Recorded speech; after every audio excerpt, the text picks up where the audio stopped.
What's up, everybody? This is Gym Master 101 and all you my gym warriors, and today I am back after close to a year and a half of not posting anything.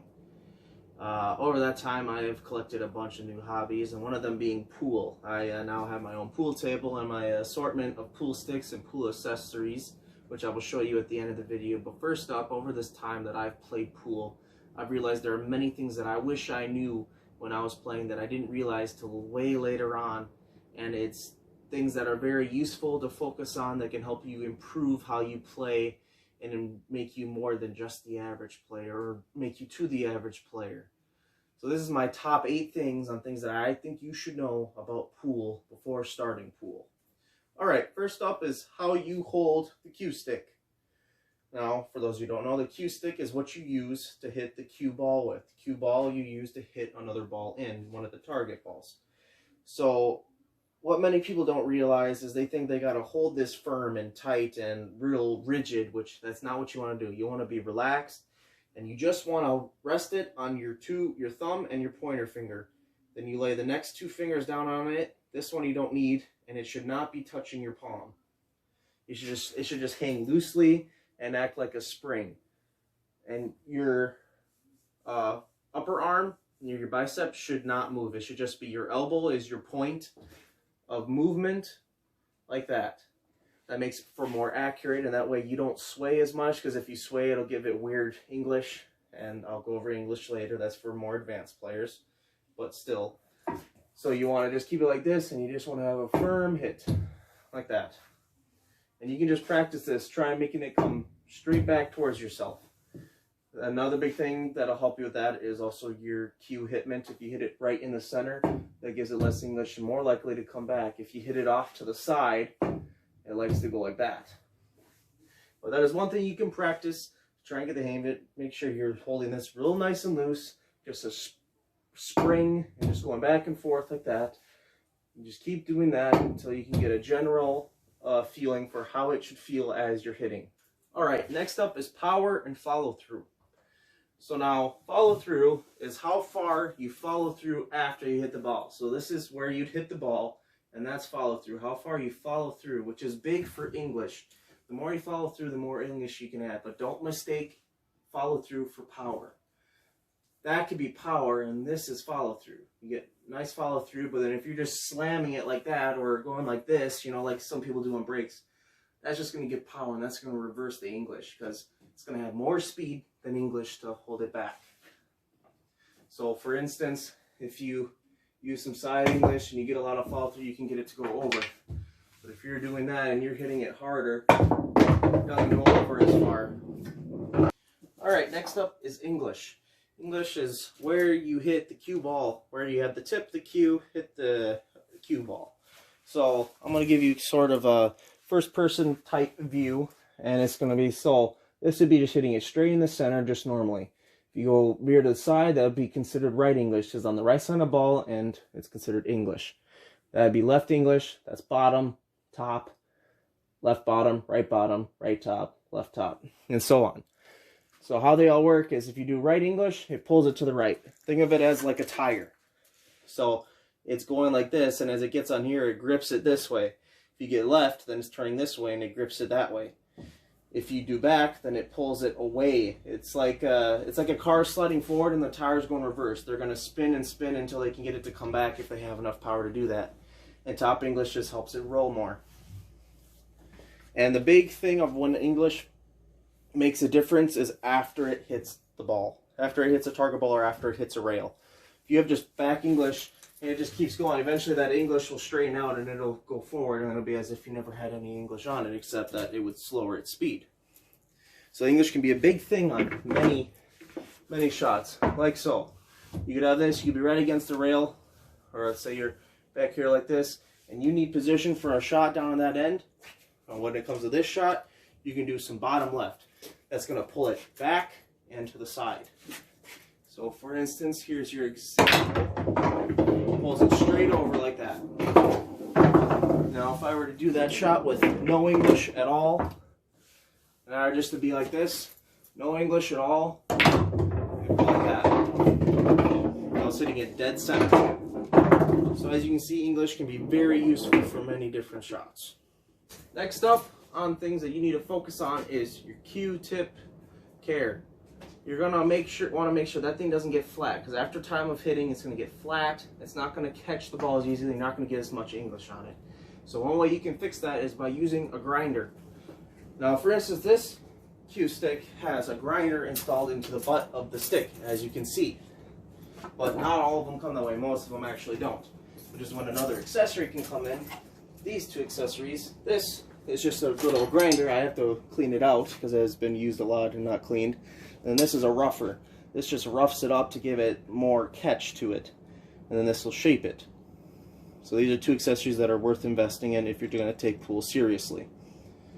So I will actually give you an example of what it looks like when you don't shape your tip and you just keep hitting hard over and over and over again. This is my breaking stick. I never shape it, I just use it for hitting, and it's flat as a pancake, as you can see. That is not very good for getting English or having control. This is my new stick that I recently got, and you can see that the tip is arced a little bit, which gives more accuracy and more English to put on. Like I said, this is just for breaking. This is just for broad power and just force to try and break everything apart. Alright, next up that you got to focus on is your break. Now, many people believe that it's all just brute force and brute power, and that's how you get a good break. But that's not always true. It all depends on where you put the cue ball at the beginning, what angle you have, and how much follow through. Sometimes follow through can do a lot more than just power. And I'll give you an example of what I believe to be close to a perfect break. Now, a perfect break would be making something in on the break and having another shot afterwards. But no matter what you do, you can't always get that. And if you do, that means you're just very good and you got your technique down. For instance, I got it all lined up. I like to go over here. If you are wondering, these dots on the table are for my own version of snooker. That's just for ball placement, but this also would line the kitchen. Kitchen is the two diamonds at the end of the table opposite of where you rack the balls, and that is where you have to stay within when breaking. And in some games, when you do play it where it lies, then you can also, when someone scratches, which is putting the cue ball in, you have to shoot from the kitchen. You can hit nothing inside the kitchen. But I like to go from this angle. I like to keep my bridge higher. I like to wind up, and I like to get follow through. And sometimes if you do too much follow through, it will fly off the table like that. But you can see there's a little bit of variety. Here, I'm going to re-rack that for you guys so that you can get a better understanding of it. I hit it down a little bit too low, which made it jump up, and that's not very good for it. I'm not going to take my time to organize them. All the main thing is hit ball in the middle, and then solid and strike. That's the main thing you got to worry about when it comes to racking. And you want to make sure they're tight to get a good, nice break. I'm going to re-break that for you guys. See, not everyone can get a perfect break always. You know, sometimes it flies off like that. But anyways, a little bit less of an angle. And you can see I was more follow through than power. Like I was not power, but follow through. You see it was a wider break, and there's some options. Not many options for the other person because I didn't make anything in. So this was a good defensive break. Alright, next up is just looking through your shots, seeing what shots you have and what's available, and thinking ahead. Best thing to do after you break is walk around the whole table and look at every shot there is and every shot imaginable and weigh out what you think would be best. See, I'm seeing a possible combo into the 13, 7, and 4 and putting that in. I see a possible 1 getting banked over into the corner, into the side pocket. I see a 2 getting ran down past the 6 or into the 6 to put into there. Let's see what else. I'm also seeing a 1 into the 11 coming here. Right now after the break, it's still open because nothing's been put in, so you can shoot at anything. That's pretty much all I see. Maybe a possible 3 into the 5 off the corner into there, but that is a very lengthy shot. And now you just weigh out what's the easiest shot. And the easiest shot, in my opinion, is the 2 into the 6. That is my opinion what the easiest shot is. So that's what I will attempt. Now, I'm not perfect. I don't always make my shots. But you just got to make the shot count. And see, that was the best you had. See, now the other person, you got the 4, and then the 2, and then you can pull it over for the 6. You can pull it back for maybe the 5, around the 8 if you're lucky, but you always got the 7 to snuggle into for defense. You gotta just think about this stuff. You gotta think ahead to what your next shot is. Alright, so last up is some trick shots that are nice to know when playing. I've learned a few trick shots over time, and a lot of them require, like, you know, hitting the ball twice and all in the same run, but I'm going to go over tricks that you can actually use in the real game. So first up is a trick when you have nothing else. This is the last resort. It's not very accurate shot unless you really know what you're doing and you have very good English control. So let's say, for instance, you got your target ball here and the cue ball is there, and there's a bunch of other balls in the way, and they're all blocking you up to where you only have this angle. This is big into English, and if you remember from previous, the way you spin the ball is how it's going to affect. So if you go like this, if you spin it this way, it's going to want to go that way. If you spin it this way, it's going to want to come back this way. So if you bring it in at this angle and it's spinning this way, it's going to want to pull back, and it might actually need to go straight down and over to it. I have attempted this shot in a real game 3 times before, and I've only made it once within the actual game from being first try. It's a very risky shot, and I only recommend it if it's the only shot you have left. So, but you can see I was close, but not quite close enough. So that's attempt 1.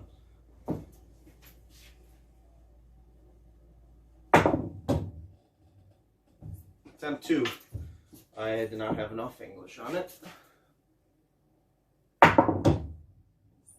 Attempt 3, still not enough English. Attempt 4, almost enough English.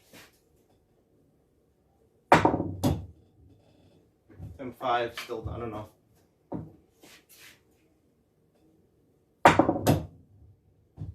Almost enough still. As you can see, it is a very hard shot, and you have to hit it just right. There, it hit the nipple of the pocket.